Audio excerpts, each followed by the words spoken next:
بسم اللہ الرحمن الرحیم۔ سامعین اکرام، آپ سن رہے ہیں جاسوسی ناول سے منتخب ایک اردو کہانی متوالا، جس کے مصنف ہیں منظر امام۔ مجھے امید ہے آپ کو میری یہ کاوش بھی پسند آئے گی۔ آپ نے اگر ابھی تک میرا چینل کہانی گھر سبسکرائب نہیں کیا تو ابھی میرے چینل کو سبسکرائب کر کے بیل نوٹیفیکیشن آن کر لیجئے تاکہ آنے والی ہر نئی کہانی کی اطلاع بر وقت آپ تک پہنچ سکے۔ ایک زمانہ تھا کہ ہمارے یہاں میوزیکل، رومانٹک اور خوبصورت کہانیوں کی خوبصورت فلمیں بنا کرتی تھیں۔ کیسے کیسے ہنرمند ہماری فلم انڈسٹری سے وابستہ تھے، موسیقار، کہانی نویس، ہدایت کار، اداکار، صداکار، اور کتنی خوبصورت فلمیں دیکھنے کو ملتی تھیں۔ پھر معاشرے کی طرح فلموں میں بھی تشدد کا دور شروع ہو گیا۔ اس کے ساتھ ہی کہانیاں بھی بے تکی اور بے مقصد سی ہونے لگیں۔ فلموں میں بدماشوں کا دور شروع ہو گیا۔ بالا بدماش، ڈاکو بدماش، فلاں گجر، اس قسم کی فلمیں بننے لگیں اور فلم انڈسٹری تباہ ہوتی چلی گئی۔ ایسی فلمیں کسی خاص طبقے کو تو متاثر کر سکتی ہوں گی، لیکن سنجیدہ لوگوں نے پاکستانی فلمیں دیکھنا بند کر دیں۔ سنیما ہالز، جہاں ایک زمانے میں فیملیز بھی جایا کرتی تھیں، ویران ہوتے چلے گئے۔ ایسے میں حالات نے پھر ایک کروٹ لی اور کچھ پڑھے لکھے باہر کے ملکوں سے تربیت یافتہ لوگوں نے فلمیں بنانے کی ٹھان لی۔ یوں کامیاب اور بامقصد فلموں کا ایک نیا دور شروع ہو گیا۔ سنیما گھر پھر سے آباد ہونے لگے۔ فیملیز نے سنیما گھروں کا رخ کر لیا اور فخریہ طور پر پاکستانی فلموں پر گفتگو ہونے لگی۔ میں نے یہ تمہید اس لیے باندھی ہے کہ میرا تعلق بھی جدید فلمیں بنانے والے اسی گروہ سے ہے۔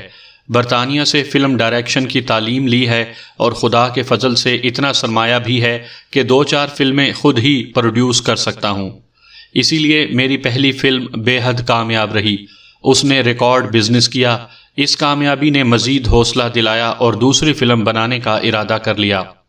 ہم جیسے لوگ جو فارمولا فلمیں نہیں بنانا چاہتے، ان کے ساتھ سب سے بڑی پرابلم سبجیکٹ کی ہوتی ہے۔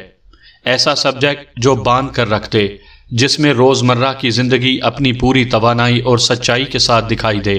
بہرحال سبجیکٹ کی تلاش میں تھا کہ میرے دفتر میں ایک لڑکی آ گئی۔ میرے سیکرٹری نے مجھے انٹرکام پر اطلاع دی تھی، سر، مس غزالہ آپ سے ملنا چاہتی ہیں۔ کون ہیں یہ؟ میں نے پوچھا۔ آڈیشن کے لیے آئی ہیں سر، اس نے بتایا۔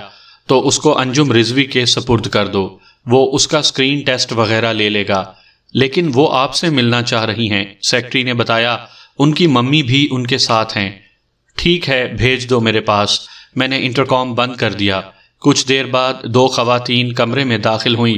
ان میں سے ایک ادھیڑ عمر کی تھی اور دوسری ایک جوان لڑکی تھی۔ وہ واقعی خوبصورت اور سمارٹ لڑکی تھی، بالکل فریش چہرہ تھا۔ اس نے مغربی لباس پہن رکھا تھا جو اس پر بہت جچ رہا تھا۔ میں غزالہ ہوں، لڑکی نے اپنا تعارف کروایا، اور یہ میری ممی ہیں۔ اس نے ماں کی طرف اشارہ کیا۔ بیٹھ جائیں پلیز، میں نے سامنے رکھی کرسیوں کی طرف اشارہ کیا۔ دونوں بیٹھ گئیں۔ میں نے غور سے اس لڑکی کی طرف دیکھا۔ اس کی آنکھوں میں ایک چمک سی تھی، جبکہ اس کی ماں اس کے برعکس بے باک سی دکھائی دے رہی تھی۔ سر، غزالہ آپ کے پاس چانس کے لیے آئی ہے، اس کی ماں نے بتایا۔ تو اس کے لیے آپ میرے اسسٹنٹ سے مل لیتی، میں نے کہا۔ وہ ان کا اسکرین ٹیسٹ وغیرہ لے لیتا۔ نہیں سر جی، یہ اسسٹنٹ وغیرہ کی کہانی ٹھیک نہیں رہتی، وہ ایک عجیب سے انداز میں بولی۔ کیا مطلب؟ میں نے چونک کر پوچھا۔ مطلب یہ ہے سر کہ جو لڑکی اسسٹنٹ وغیرہ کے چکر میں پھنس جائے وہ پھر وہیں تک رہتی ہے، وہ آگے نہیں جا پاتی، اسی لیے ڈائریکٹ بات کرنا زیادہ اچھا ہوتا ہے۔ خوب۔ میں نے ایک گہری سانس لی، پھر اس لڑکی کی طرف دیکھا۔ کیا تم نے پہلے کبھی کوئی کام کیا ہے؟ کالج کے ڈراموں میں حصہ لیتی رہی ہوں، اس نے بتایا۔ اور یہ ڈانس بہت زبردست کرتی ہے، اس کی ماں بول پڑی۔ اتنا زبردست کہ دیکھنے والے پھڑک کر رہ جائیں۔ ممی نے مجھے ایک بات سمجھا دی ہے، غزالہ نے کہا، اور وہ بات یہ ہے کہ جب سمندر میں کود رہی ہو تو اپنے آپ کو بھیگنے سے نہیں بچا سکتی۔ سر جی، اس کی ماں بول پڑی، میں نے اس کو ہر بات سمجھا دی ہے۔ یہ فلم میں کام کے لیے ہر قسم کی قربانی دینے کے لیے تیار ہے۔ ہر قسم کی قربانی، اس نے ایک معنی خیز انداز میں کہا۔ مجھے ان دونوں سے کراہت سی محسوس ہونے لگی۔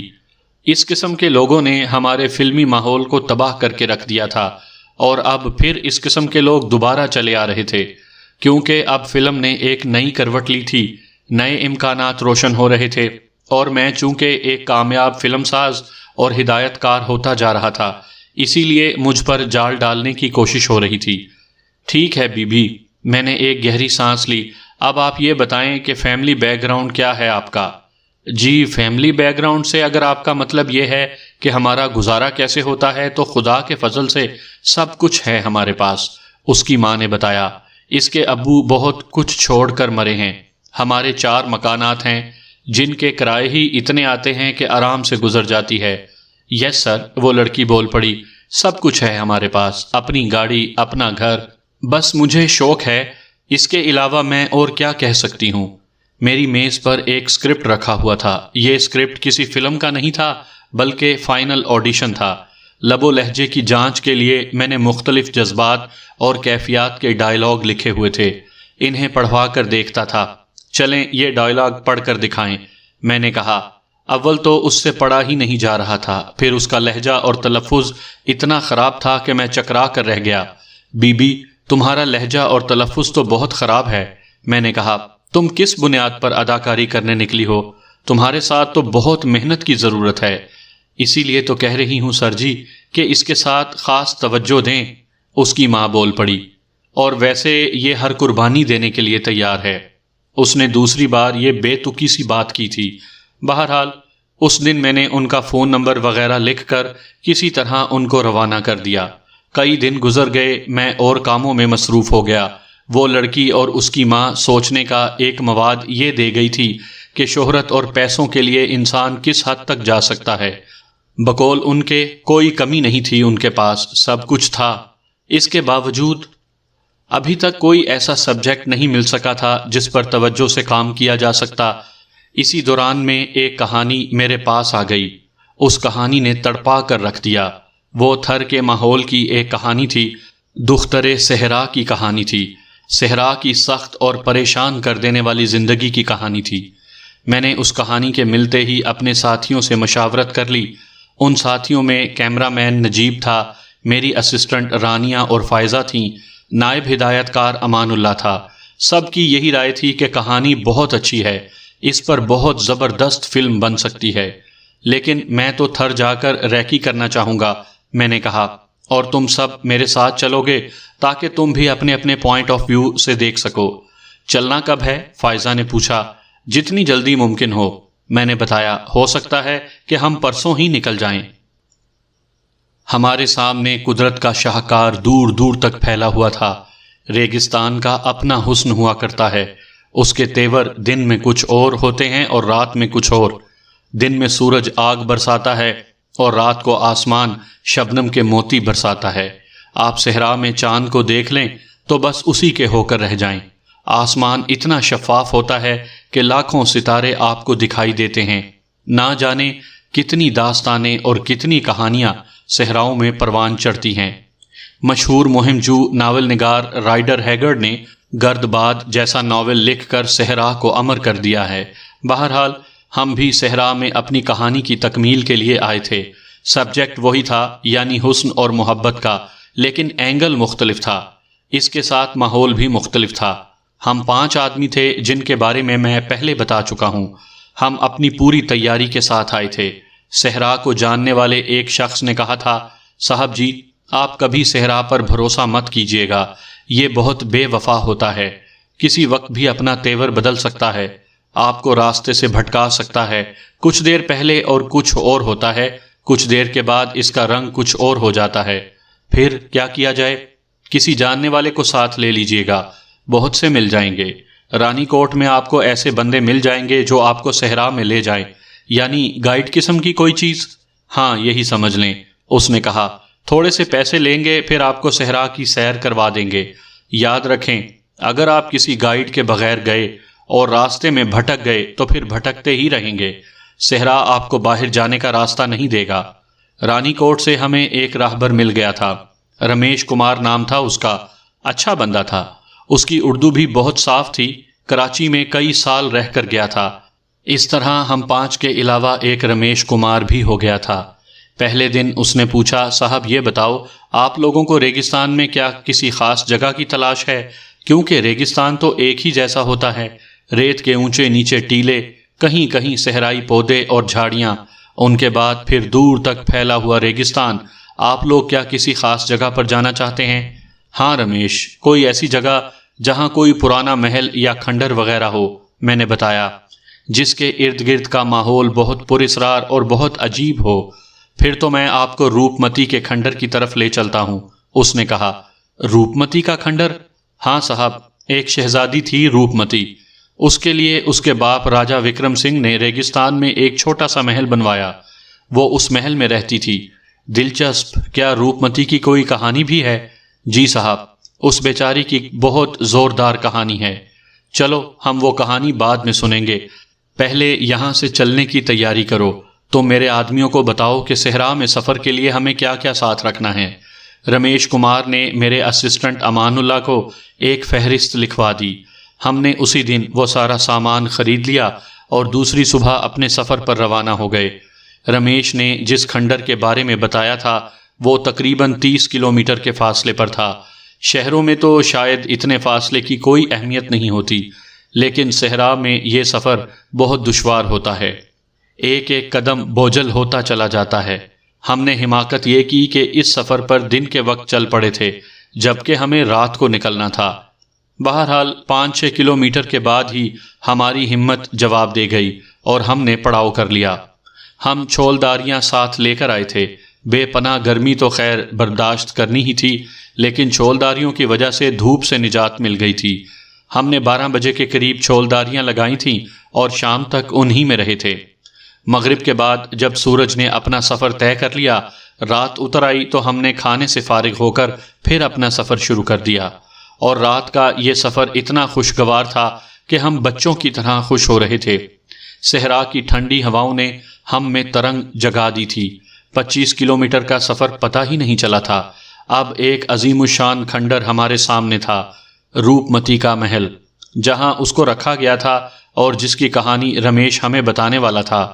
وہ ایک بڑا محل ہوگا، کیونکہ کھنڈر بتا رہا تھا کہ عمارت عظیم تھی، کئی کمرے، دالان، دیواریں، بلند چھتیں اور بہت کچھ، لیکن ان سبھوں پر وقت کی گرد جم چکی تھی۔ بے رحم ریگستان نے اس کو اپنی ریت سے تقریباً ڈھانپ دیا تھا۔ اس وقت چاند روشن تھا، اس کی روشنی میں وہ کھنڈر بہت پراسرار اور بھیانک دکھائی دے رہا تھا۔ سچ یہ ہے کہ ہم سبھوں پر ایک ہیبت اور خوف سا طاری ہو گیا تھا۔ باس، فائزہ نے میرے پاس آ کر میرا بازو تھام لیا۔ یہ جگہ تو آسیب زدہ معلوم ہوتی ہے، انسان تو خود سب سے بڑا آسیب ہے۔ میں نے اپنے خوف کو دور کرنے کے لیے کہا، گھبراؤ نہیں، ہم یہاں سے کچھ فاصلے پر پڑاؤ ڈالیں گے۔ ہم نے یہ جگہ تو دیکھ لی ہے باس، امان اللہ نے کہا، کیوں نہ اب واپس چلیں، پھر پورے یونٹ کو لے کر آئیں گے۔ رمیش کمار بول پڑا، نہیں صاحب، اس طرح واپس جانا ٹھیک نہیں ہوگا، رات بہت ہو گئی ہے، ہم تھوڑا ہی آگے جائیں گے تو دن نکل آئے گا، یہیں پڑاؤ کرنا پڑے گا۔ تو پھر کیا کہتے ہو؟ وہ دیکھو، اس نے ایک دیوار کی طرف اشارہ کیا، وہ ایک اونچی دیوار تھی۔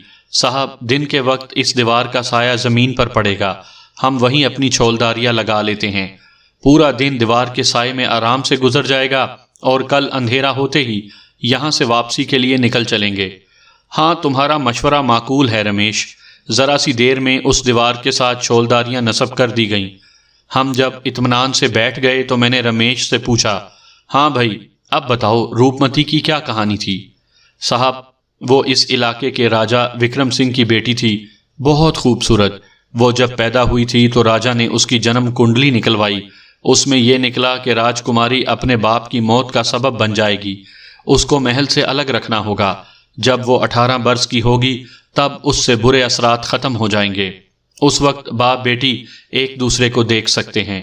عجیب سی بات ہے، ایسا بھی کیا ڈرنا؟ میں نے کہا، ہاں صاحب، ہمارے یہاں ایسا ہی ہوتا ہے، ہم اس پر بہت یقین رکھتے ہیں۔ رمیش نے اپنی بات آگے بڑھائی، تو راجہ نے یہ محل بنوا دیا، اس دوران روپ متی کی صورت کسی مرد نے نہیں دیکھی تھی۔ اور عورتوں نے؟ رانیہ نے پوچھا۔ ہاں، عورتیں اس کو دیکھ سکتی تھیں، اس کی ماں اس کو دیکھ سکتی تھی۔ وہ برے اثرات صرف باپ کے لیے تھے، اسی لیے محل کے اندر اس کی پرورش ہوتی رہی۔ پھر بھی وکرم سنگھ کو یہ ڈر لگا رہتا تھا کہ کہیں آتے جاتے اس کی نظر نہ پڑ جائے، اس لیے اس نے یہ محل بنوا کر اس کو الگ کر دیا۔ کیا ماں بھی اس کے ساتھ تھی؟ ماں ساتھ تھی صاحب، وہ کبھی اپنے محل میں رہتی اور کبھی یہاں آ جاتی۔ اس محل میں راجا نے سب کچھ بھر دیا تھا، جس چیز کی ضرورت ہو سکتی ہے وہ سب تھا۔ راجکماری کی خدمت کے لیے بہت سی عورتیں رکھ دی گئی تھیں۔ راجا کو خبریں ملتی رہتی تھیں کہ اس کی بیٹی اچھی طرح پروان چڑھ رہی ہے، وہ بہت خوبصورت نکلی ہے۔ اس کی تعلیم و تربیت کا بھی اس نے پورا انتظام کر دیا تھا۔ تو یہ تربیت اس کو کون دیتا تھا؟ فائزہ نے پوچھا۔ مرد ہوتے تھے، گرو لوگ۔ اسے تلوار چلانا سکھایا جاتا، تیر چلانا سکھاتے، اس کے علاوہ شاستروں کی تعلیم دی جاتی۔ تو کیا ان پر برے اثرات نہیں پڑ سکتے تھے؟ نہیں، کیونکہ یہ پیشن گوئی صرف باپ کے لیے تھی، رمیش نے بتایا۔ صرف باپ کی جان کو اس سے خطرہ ہو سکتا تھا۔ چلو سمجھ گئے، اس کے بعد کیا ہوا؟ اس کے بعد یہ ہوا صاحب کہ نہ جانے کس طرح سے ایک بنجارہ اس طرف بھٹکتا ہوا آ نکلا۔ راجکماری روپ متی اب 17 برس کی ہو چکی تھی۔ اس کا حسن بے مثال تھا جو دیکھنے والوں کو باندھ کر رکھ دیتا تھا۔ تو وہ بیچارہ بنجارہ بھی بند کر رہ گیا۔ وہ روپ متی تک کیسے پہنچ گیا تھا؟ امان اللہ نے پوچھا۔ وہ نہیں پہنچا تھا صاحب، خود روپ متی اس تک پہنچی تھی، رمیش نے بتایا۔ اس کے پاس ایک گھوڑی تھی، وہ شام کے بعد اس گھوڑی پر سوار ہو کر دور دور نکل جاتی۔ اس کو بہت اچھی گھڑ سواری آتی تھی۔ اس کے سکھانے والوں نے اسے یہ سب کچھ سکھا دیا تھا۔ اس علاقے میں چونکہ کسی اور کا آنا جانا نہیں ہوتا تھا، اس لیے وہ بے فکر ہو کر نکل جاتی۔ ایک رات وہ اسی طرح محل سے باہر نکلی۔ چاند پوری طرح روشن تھا، اس روشنی میں دور دور تک دیکھا جا سکتا تھا۔ اس نے کسی کو زمین پر گرا ہوا دیکھا۔ پہلے تو وہ گھبرا گئی ہوگی، پھر ہمت کر کے اس کے پاس پہنچ گئی۔ یہ وہی بنجارہ تھا صاحب جو اس ریگستان کی طرف سے بھٹکتا ہوا اس طرح آ نکلا تھا اور تھکن سے چور ہو کر بے ہوش ہو کر گر گیا تھا۔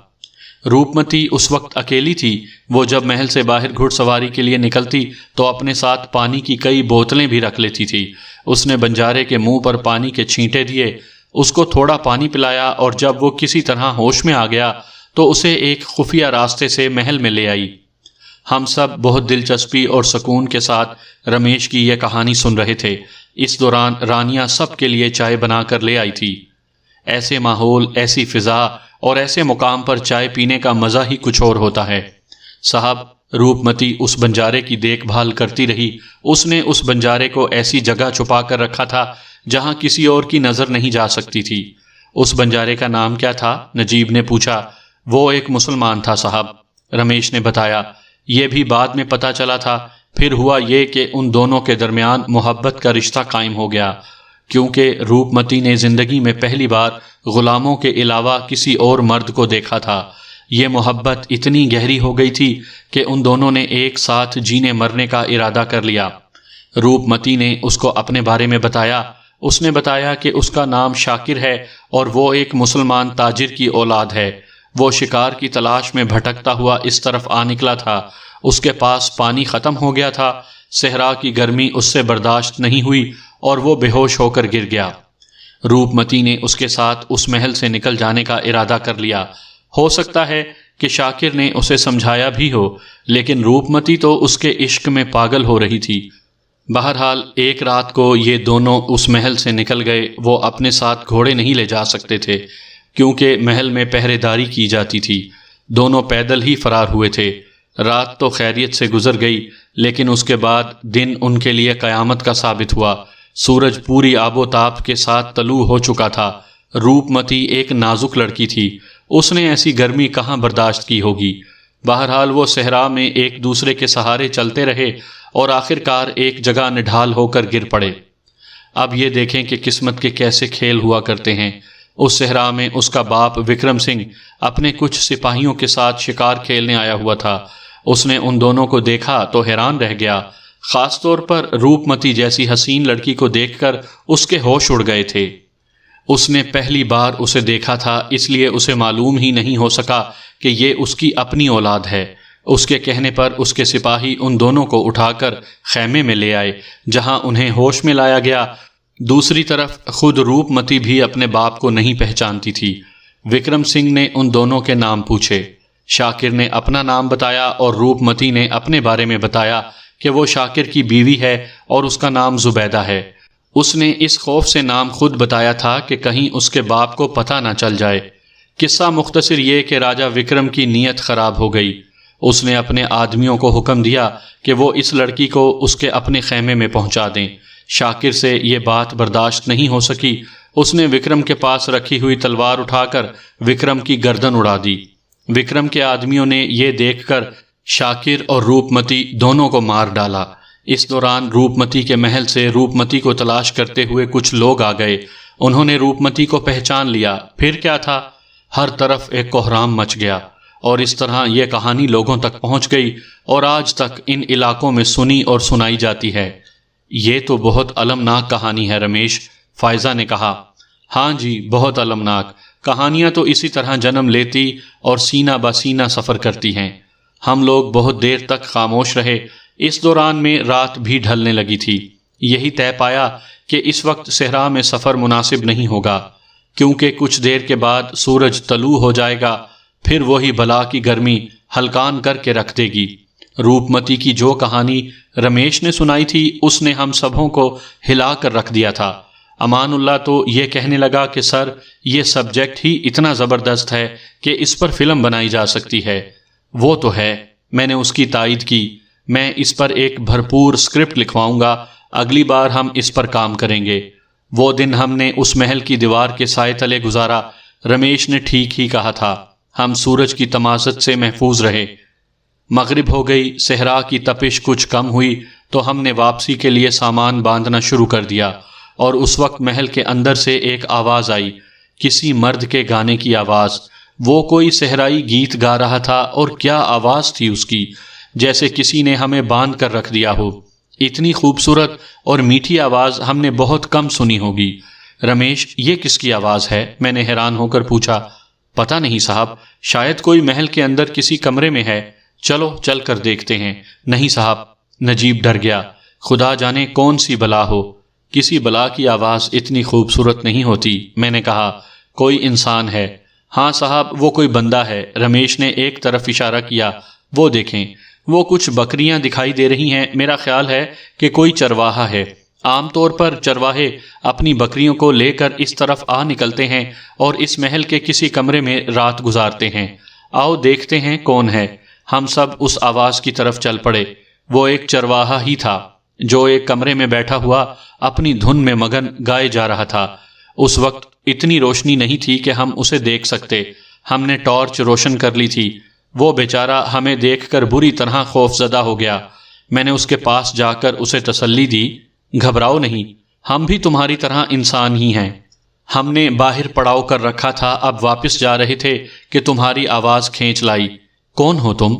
اس کو اردو نہیں آتی تھی۔ رمیش نے ترجمان کے فرائض انجام دیے۔ اس نے بتایا کہ اس آدمی کا نام راجن ہے، یہ قریب کی ایک بستی میں رہتا ہے اور بکریاں لے کر کبھی کبھی اس طرف آ نکلتا ہے۔ اس سے کہو کہ اس کی آواز بہت خوبصورت ہے۔ میں اس کو شہر لے جا کر اس کی آواز کی تربیت کروا کے اس کو اپنی فلم میں استعمال کرنا چاہتا ہوں۔ اس کی آواز دھوم مچا دے گی۔ رمیش نے پھر مقامی زبان میں اس سے بات کی۔ اس چرواہے نے کچھ کہا، جس کے بعد رمیش بہت حیران دکھائی دینے لگا۔ اس نے بتایا، صاحب عجیب کہانی ہے۔ یہ بتا رہا ہے کہ اس کی ایک محبوبہ تھی جس کا نام روپمتی تھا۔ روپمتی؟ ہم سب چونک پڑے۔ ہاں صاحب، روپمتی ایک عام سا نام ہے، بہت سی لڑکیوں کا ہوتا ہے، تو اس کی محبوبہ کا بھی تھا۔ یہ بتا رہا ہے کہ وہ شروع ہی سے لوک گیت گاتا رہا ہے۔ مقامی لوگ اس کی آواز کو بہت پسند کرتے ہیں۔ پھر یہ ہوا کہ روپمتی کو ایک دن ریگستان کے ایک سانپ نے کاٹ لیا اور وہ مر گئی۔ اس کے بعد سے وہ اب تک اپنی محبوبہ کی یاد میں گیت گاتا رہتا ہے۔ رمیش، اس سے پوچھو کہ وہ ہمارے ساتھ شہر چلے گا، اس کو ڈھیروں پیسے ملیں گے، اس کا اپنا مکان ہوگا، گاڑی ہوگی، سب کچھ ہوگا اس کے پاس۔ رمیش نے پھر اس سے بات کی۔ کچھ دیر بعد اس نے بتایا، نہیں صاحب، یہ اس بات کے لیے تیار نہیں ہے۔ اس کا کہنا ہے کہ اس کی آواز مرنے والی روپمتی کی امانت ہے، وہ اس کو بازار میں نہیں بیچے گا۔ اور اس وقت اچانک مجھے وہ دونوں ماں بیٹی یاد آ گئیں جو فلم میں کام کے لیے اپنی سب سے بڑی دولت یعنی عزت کی قربانی دینے کو تیار تھیں، اور ایک یہ متوالا تھا جو اپنی آواز سے جادو جگا سکتا تھا، لیکن اس کی غیرت آواز تک کا سودا کرنے کو تیار نہیں تھی۔ ہم سبھوں نے باقاعدہ اس چرواہے کی عظمت کو سلوٹ کیا اور بوجھل قدموں سے اس کھنڈر سے روانہ ہو گئے۔ اس متوالے نے پھر کوئی گیت چھیڑ دیا تھا اور اس کی خوبصورت آواز اس صحرا کو آنسوؤں سے بھگوتی ہوئی دور، بہت دور تک پھیلتی چلی گئی تھی۔